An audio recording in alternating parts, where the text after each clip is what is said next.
Hi friends, ಇವತ್ತಿನ ವ್ಲಾಗ್ಗೆ ನಿಮ್ಮೆಲ್ಲರಿಗೂ ಸ್ವಾಗತ. ಎಲ್ಲರೂ ಚೆನ್ನಾಗಿದ್ದೀರಾ ಅಂದ್ಕೊಂಡು ನನ್ನ ಇವತ್ತಿನ ವ್ಲಾಗ್ನ ಶುರು ಮಾಡ್ತಾಯಿದ್ದೀನಿ.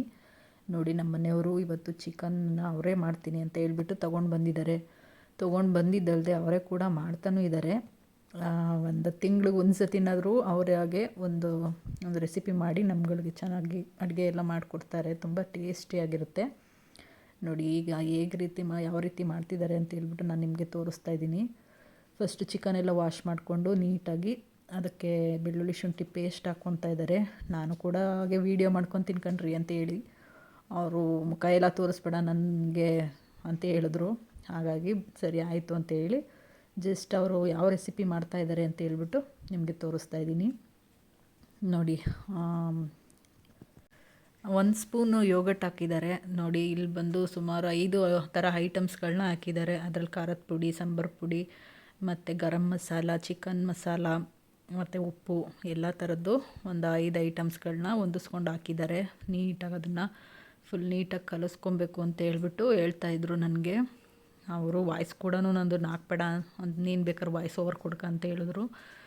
ಹಂಗಾಗಿ ನಾನು ಕೂಡ ವೀಡಿಯೋ ಮಾಡ್ಕೊತಾನೆ ಇದ್ದೆ. ನೋಡಿ, ಎಲ್ಲನೂ ನೀಟಾಗಿ ಮಿಕ್ಸ್ ಮಾಡಿ ಮ್ಯಾರಿನೇಟ್ ಮಾಡಬೇಕು, ಫ್ರಿಜ್ ಒಳಗಡೆ ಇಡಬೇಕು ಅಂತ ಹೇಳ್ಬಿಟ್ಟು ಅವ್ರದ್ದೇ ಆದಂಥ ಶೈಲಿಲಿ ಮಾಡ್ತಾಯಿದ್ದಾರೆ. ಏನೇ ಮಾಡಿದ್ರು ಕೂಡ ಅವರು ಟೇಸ್ಟಿಯಾಗಿ ಬರುತ್ತೆ. ಏಕೆಂದರೆ ಗಂಡಸ್ರ ಕೈಯಲ್ಲಿ ಅದೇನೋ ಬರೆದ್ಬಿಟ್ಟಿರ್ತಾನೆ ಅನಿಸುತ್ತೆ. ಏನೇ ಒಂದು ಅಡುಗೆ ತಿಂಡಿ, ಏನೇ ಒಂದು ನಾನ್ ವೆಜ್ ಐಟಮ್ಸ್ ಆಗಿರ್ಬೋದು, ಏನೇ ಒಂದು ವೆಜ್ ಐಟಮ್ಸ್ ಆಗಿರ್ಬೋದು, ಮಾಡಿದ್ರೆ ಅದ್ರ ರುಚಿನೇ ಬೇರೆ ಥರ ಇರುತ್ತೆ. ಅಷ್ಟು ರುಚಿಯಾಗಿರುತ್ತೆ. ನೋಡಿ, ಎಲ್ಲ ರೀತಿ ಕಲಿಸ್ಬಿಟ್ಟು ನೀಟಾಗಿ ಅದನ್ನು ಮ್ಯಾರಿನೇಟ್ ಮಾಡೋಕ್ಕೆ ಇಟ್ಟಿದ್ದಾರೆ. ಫ್ರಿಜ್ ಒಳಗಡೆ ಇಟ್ಬಿಟ್ಟಿದ್ದಾರೆ. ಅಷ್ಟರೊಳಗಡೆ ನಾನು ಕೂಡ ಹೊರಗಡೆ ಹೋಗಿದ್ದೆ.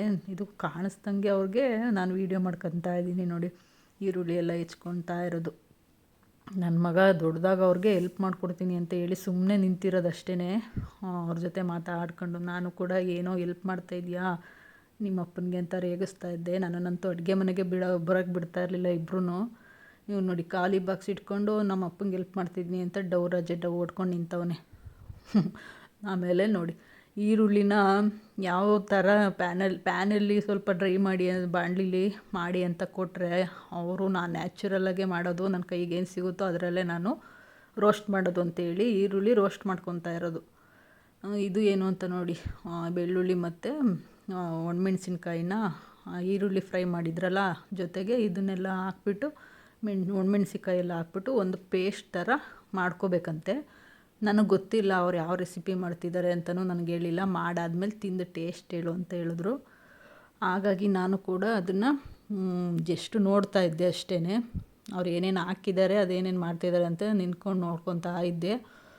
ಅದಾದಮೇಲೆ ನೋಡಿ, ನೀಟಾಗಿ ಅದೆಲ್ಲ ಹಾಕ್ಬಿಟ್ಟು ಚಿಲ್ಲಿ ಪೌಡ್ರೆಲ್ಲ ಹಾಕ್ಬಿಟ್ಟು ಎವರೆಸ್ಟೇ ಆಗಬೇಕು ಅಂತೇಳಿ ಎವರೆಸ್ಟು ಪೌಡ್ರನ್ನೇ ತೊಗೊಬಂದರು. ಮನೇಲಿರೋ ಖಾರದ ಪುಡಿ ನಾನು ಹಾಕಲ್ಲ ಅಂತೇಳಿ, ಅದು ಕೂಡ ಕಲರ್ ಬರುತ್ತಂತೆ. ಹಂಗಾಗಿ ಅದೆಲ್ಲ ಪೇಸ್ಟ್ ಮಾಡಿ ಇಟ್ಕೊಂಡವ್ರು. ನೋಡಿ, ಈರುಳ್ಳಿ ಒಗ್ಗರಣೆಗೆ, ಬೆಳ್ಳುಳ್ಳಿ ಕೂಡ ಒಗ್ಗರಣೆಗೆ, ಅದು ಕೂಡ ಸಣ್ಣದಾಗಿ ಹೆಚ್ಚಿಟ್ಕೊಂಡವ್ರೆ.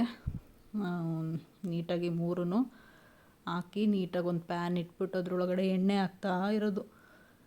ನೋಡಿ ಯಾವ ರೀತಿ ಮಾಡ್ತಾರೆ ಅಂತ. ಏನೊಂದು ತಿಂಗ್ಳಿಗೆ ಒಂದು ಅಡುಗೆ ಏನೂ ಮಾಡಿಕೊಡಲ್ಲ. ಏನೋ ಅವರು ಮೂಡು ಚೆನ್ನಾಗಿರಬೇಕು, ಅಪ್ಪ ಮಗ ಖುಷಿಯಾಗಿದ್ದಾಗ ಒಂದು ಅಡುಗೆ ಮಾಡಿಕೊಡ್ತಾರೆ ನನಗೆ. ಒಂದು ನಾನ್ ವೆಜ್ ರೆಸಿಪಿ ಮಾತ್ರ ಮಾಡಿಕೊಡೋದು, ಇನ್ನೇನು ಬೇರೆ ಏನು ಮಾಡಿಕೊಡಲ್ಲ. ಒಂದು ಬಿಸಿನೀರು ಕಾಯಿಸ್ಕೊಬಂದು ಕೊಡಿ ಅಂದರೂ ಕೂಡ ಅವರು ಅಡುಗೆ ಮನೆ ಕಡೆ ಬರಲ್ಲ. ನಾನೇ ಎಲ್ಲನೂ ಮಾಡೋದು. ಅವ್ರಿಗೆ ಮೂಡ್ ಚೆನ್ನಾಗಿರಬೇಕು, ಅವ್ರ ಮಗನ ಮೂಡು ಚೆನ್ನಾಗಿರಬೇಕು, ಆಗಿದ್ದರೆ ಮಾತ್ರ ಅವ್ರು ಅಡುಗೆ ಮಾಡೋಕ್ಕೆ ಬರೋದು. ನೋಡಿ, ಈಗ ಕಟ್ ಮಾಡಿ ಇಟ್ಕೊಂಡಿದ್ರಲ್ಲ ಬೆಳ್ಳುಳ್ಳಿ ಮತ್ತು ತುಪ್ಪ ಹಾಕಿ ಎಣ್ಣೆ ಹಾಕ್ಬಿಟ್ಟು ಅದರಲ್ಲಿ ಘಮ ಅಂತ ಇತ್ತು. ಟೇಸ್ಟ್ ಮಾತ್ರ ನೋಡ್ಬೇಕು ಯಾವ ರೀತಿ ಬರುತ್ತೆ ಅಂತ. ಮಾಡಿದ್ದ ಐಟಮ್ಸ್ ಎಲ್ಲ ತುಂಬ ಚೆನ್ನಾಗಿದೆ. ಅವರು ಚಿಕನ್ ಐಟಮ್ಸು, ಮಟನ್ ಐಟಮ್ಸ್ ಎಲ್ಲ ಒಂದೊಂದು ಸರಿ ಮಾಡಿಕೊಡ್ತಾರೆ, ರುಚಿಯಾಗಿ ಮಾಡಿಕೊಡ್ತಾರೆ. ನೋಡಿ, ಈರುಳ್ಳಿ ಕೂಡ ಹಾಕವ್ರೆ. ತುಂಬ ಟೇಸ್ಟಿಯಾಗಿ ಬರುತ್ತೆ ಅಂದ್ಕೊಂಡಿದ್ದೀನಿ. ಹೀಗೆ ಒಂದು ಸತಿ ಮಟನ್ ಚಾಪ್ಸ್ ಮಾಡಿದರು, ತುಂಬ ರುಚಿಯಾಗಿತ್ತು. ನಾನು ಅದನ್ನು ವೀಡಿಯೋ ಮಾಡ್ಕೊಂಡಿರಲಿಲ್ಲ, ಸುಮ್ಮನೆ ಹಾಗೆ ಈಗಲೂ ಮಾಡ್ತಾಯಿದ್ರಲ್ಲ ಅವರೇನೆ ಅಂತ ಹೇಳ್ಬಿಟ್ಟು ಅವ್ರ ಪರ್ಮಿಷನ್ ತಗೊಂಡು ವೀಡಿಯೋ ಮಾಡ್ಕೊತಾ ಇದ್ದೀನಿ ನಾನಷ್ಟೇ. ಅವ್ರಿಗೆ ಈ ಥರ ಎಲ್ಲ ನಾನು ಮಾಡಬೇಕಾದ್ರೆ ವೀಡಿಯೋ ಮಾಡಬೇಡ ಅಂತ ಹೇಳಿ ಒಂದು ಸ್ವಲ್ಪ ಇದು ಮಾಡ್ತಾರೆ. ಹಾಗಾಗಿ ನಾನು ವೀಡಿಯೋ ಮಾಡ್ಕೊಳ್ಳೋದಿಲ್ಲ ಜಾಸ್ತಿ. ಇವತ್ತೇನೋ ವೀಡಿಯೋ ಮಾಡೋಕ್ಕೆ ಬಿಟ್ಟವ್ರೆ, ಅದೇ ಅದೃಷ್ಟ ಅಂದ್ಕೊಂಡು ಒಂದು ವೀಡಿಯೋ ಮಾಡ್ಕೊತಾ ಇದ್ದೀನಿ. ನೋಡಿ, ನೋಡಿ ಎಲ್ಲ ಚಿಕನ್ ಮ್ಯಾರಿನೇಟ್ ಆಗಿರೋಕ್ಕೆ ಅಂತೆಲ್ಲ ಬಿಟ್ಟಿದ್ರಲ್ಲ, ಫ್ರಿಜ್ಜಿಂದ ತೊಗೊಂಡು ಅದನ್ನು ಕೂಡ ನೀಟಾಗಿ ಎಣ್ಣೆ ಬಿಡೋವರೆಗೂ ಫ್ರೈ ಮಾಡ್ಕೋಬೇಕಂತೆ. ಫ್ರೈ ಮಾಡ್ಕೊತಾ ಇದ್ದಾರೆ ನೀಟಾಗಿ. ಸ್ವಲ್ಪ ಸಣ್ಣ ಉರಿ ಕೊಡ್ಕೊಂಡಿದ್ರು, ಏನಕ್ಕೆ ಅಂತ ಗೊತ್ತಿಲ್ಲ. ತುಂಬ ಚಿಕ್ಕ ಉರಿ ಕೊಟ್ಕೊಂಡಿದ್ರು. ಅವ್ರ ಅಪ್ಪ ಮಗ ಫೋನ್ ನೋಡ್ಕೊಡೋದು, ಏನೇನಾದರೂ ರೆಸಿಪಿ ಬೇಕು ಅಂತಂದರೆ ಅವನು ಹೇಳೋದು. ಇದೇ ಥರ ಮಾಡಿ ಒಂದು ರೆಸಿಪಿ ಮಾಡ್ತಾರೆ, ಅವ್ರಿಗೆ ಗೊತ್ತಿರೋ ಥರ ಅವ್ರು ಮಾಡೋದು. ಇವನು ನಮ್ಮ ಬುಜ್ಜಿ ನೋಡಿ ಪಕ್ಕದಲ್ಲಿ ಮೊಬೈಲ್ ಇಟ್ಕೊಂಡು ಅವ್ರು ಯಾವ ರೀತಿ ಮಾಡ್ತಿದ್ದಾರೆ ಅದೇ ಥರ ಮಾಡೋಣಪ್ಪ ನಾನು ಕೂಡ ಅಂತೇಳಿ ಮಾಡ್ತಾ ಇದ್ದಾರೆ. ಒಂದು ಸಂಡೇಲಿ ಒಂದೊಳ್ಳೆ ರೆಸಿಪಿ ಅಂತೂ ಖಂಡಿತ ನಮಗಂತೂ ಮಾಡಿಕೊಟ್ಟೇ ಕೊಡ್ತಾರೆ. ತಿಂಗ್ಳಿಗೆ ಒಂದು ಸತಿ ಅಷ್ಟೇ, ಇಲ್ಲ 2 ತಿಂಗ್ಳಿಗೆ ಒಂದು ಸತಿ, ಅದು ಸಂಡೇ ಮಾತ್ರ ಆಗಿರಬೇಕು. ಬೇರೆ ಟೈಮಲ್ಲಿ ಏನೇ ತಂದ್ರೂ ನಾನೇ ಅಡುಗೆ ಮಾಡಿಬಿಟ್ಟು ಅವ್ರಿಗೆ ಕೊಡಬೇಕು. ನೋಡಿ ಏನು ಚೆನ್ನಾಗಿ ಮಾಡ್ತಿದ್ದಾರೆ. ಆಯಿಲ್ ಕಡಿಮೆ ಆಯಿತು ಅಂತೇಳಿ ಆಯಿಲ್ ಹಾಕ್ತಾಯಿದ್ದಾರೆ. ಅದು ಎಣ್ಣೆ ಬಿಡಬೇಕಂತೆ, ತುಪ್ಪನೂ ಹಾಕವ್ರೆ, ಈ ಕಡೆ ಎಣ್ಣೆನೂ ಹಾಕವ್ರೆ. ಅದು ಕೂಡ ಅದು ತುಂಬ ಚೆನ್ನಾಗಿ ಬೆಂದಾದ್ಮೇಲೆ ತಾನೇ ಎಣ್ಣೆ ಬಿಡೋದು. ಅಲ್ಲಿವರೆಗೂ ಅವರು ಅದನ್ನು ಫ್ರೈ ಮಾಡ್ತಾನೇ ಇದ್ದರು. ಆಮೇಲೆ ಅದಕ್ಕೆ ತಕ್ಕನಾಗೆ ಸ್ವಲ್ಪ ನೀರು ಹಾಕಬೇಕು. ಗೊಜ್ಜು ಥರ ಮಾಡ್ತಿದ್ದಾರೆ. ಅದು ಯಾವ ಸ್ಟೈಲಲ್ಲಿ ಮಾಡ್ತಿದ್ದಾರೆ ಅಂತ ನನಗೆ ಕೊನೆವರೆಗೂ ಹೇಳಿಲ್ಲ ಅವರು. ಏನೋ ಒಂದು ಮಾಡ್ತಾಯಿದ್ದಾರೆ, ಸದ್ಯಕ್ಕೆ ಮಾಡಲಿ. ಒಂದು ದಿನನಾದರೂ ನಮಗೆ ಅಡುಗೆ ಮನೆ ಕಡೆ ರಜೆ ಸಿಗ್ತಲ್ಲ ಅನ್ನೋದೇ ಒಂದು ಖುಷಿ ನಮ್ಗಳಿಗೆ. ಓಕೆ ನೋಡಿ, ಇವಾಗ ಮಾಡಿರೋವಂತಹ ಮಸಾಲೆನ ಸೇರಿಸ್ತಾ ಇದ್ದಾರೆ. ಎಷ್ಟು ಕಲರ್ಫುಲ್ಲಾಗಿ ಬಂದಿತ್ತು ಅಂದರೆ ಫೋನಲ್ಲಿ ಮಾತ್ರ ಈ ಥರ ಕಾಣಿಸ್ತಾ ಇದೆ. ರಿಯಲ್ಲಾಗಿ ನೋಡಬೇಕಾದ್ರೆ ತುಂಬ ತುಂಬ ಕಲರಾಗಿತ್ತು. ಎವರೆಸ್ಟ್ ಖಾರದ ಪುಡಿ ಹಾಕಿದ್ರಲ್ಲ, ಹಾಗಾಗಿ ಅದು ತುಂಬ ಕಲರ್ ಜಾಸ್ತಿ ಆಗಿಬಿಟ್ಟಿತ್ತು. ನೋಡಿ ಅದನ್ನು ನೀಟಾಗಿ ಅದನ್ನು ಮಸಾಲೆ ಎಲ್ಲ ಫುಲ್ಲು ಚಿಕನ್ಗೆ ಅಂಟಿಸ್ಬಿಡ್ತಾವ್ರೆ. ಚಿಕನ್ ಫುಲ್ಲು ಒಂದು ಸತಿ ಅದನ್ನು ಕಲಸಿದ್ರೆ ಸಾಕು, ಏನು ಅದನ್ನು ಕೈ ಆಡಿಸ್ತಾನೆ ಇದ್ದಾರೆ. ಅಯ್ಯೋ ಅಯ್ಯೋ ಅಯ್ಯೋ, ಆ ಚಿಕನ್ಗಳಿಗೆ ಫುಲ್ಲು ಮ್ಯಾರಿನೇಟ್ ಆಗಿದೆ ಆಲ್ರೆಡಿ. ಅದು ಆ ಚಿಕನ್ಗಳೇ ಅದನ್ನು ಅವ್ರು ಹಾಕಿರೋ ಮಸಾಲನ್ನ ಎಳ್ಕೊಂಬಿಡ್ಬೇಕು, ಹಂಗೆ ಹಾಕ್ತವ್ರೆ. ಕೊನೆಗೆ ನೋಡಿ ಕರ್ಬೇವಿನ ಸೊಪ್ಪು ಕೂಡ ಲಾಸ್ಟಿಗೆ ಎಲ್ಲ ಬೆಂದಾದಮೇಲೆ ಚಿಕನ್ ಎಲ್ಲ ನೀಟಾಗಿ ಬೆಂದಿತ್ತು. ಅದಾದಮೇಲೆ ಕರ್ಬೇವಿನ ಸೊಪ್ಪೆಲ್ಲ ಸೇರಿಸಿದ್ಮೇಲೆ ಅದ್ರ ಸ್ಮೆಲ್ಲು ಆಹಾ ಎಷ್ಟು ಘಮ ಘಮ ಘಮ ಘಮ ಅಂತ ಇತ್ತು ಅಂದರೆ ಅಷ್ಟು ಘಮ ಘಮ ಅಂತ ಇತ್ತು. ನನಗಂತೂ ಯಾವಾಗ ತಿಂತೀನೋ ಅನ್ನಿಸ್ತಾಯಿತ್ತು, ಅಷ್ಟು ಘಮ ಘಮ ಘಮ ಅಂತಿತ್ತು.